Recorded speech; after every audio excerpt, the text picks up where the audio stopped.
how do we advance manufacturing, bring in the different emerging techs, and how do we converge emerging technologies?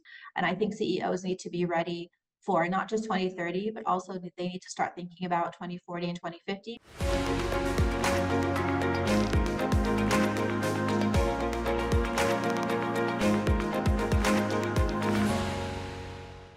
I think a lot of CEOs are thinking about the impact that these emerging technologies are going to have on their own companies and how much they should look at investing in these emerging technologies. If there were 3 sectors where you wanted to tell the CEOs, like, this is going to be the completely turn your industry upside down, what would those 3 sectors be? I'm going to give my personal perspective on this, Cassidy. I would say that one is definitely manufacturing.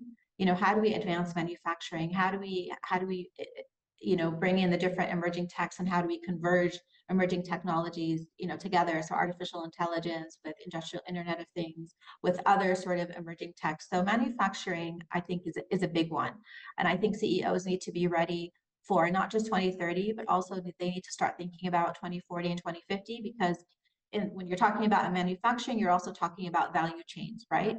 Biotech, I think, is also another industry, and we've seen a lot of, let's say, changes in the biotech industry. Artificial intelligence is being used to enable us to identify drugs much faster at a much accelerated rate. Artificial intelligence is also being used amongst other sort of areas in health and healthcare, as a whole. And when you bring in quantum, quantum also has the ability where classical computing is not able to do things that quantum computing can do.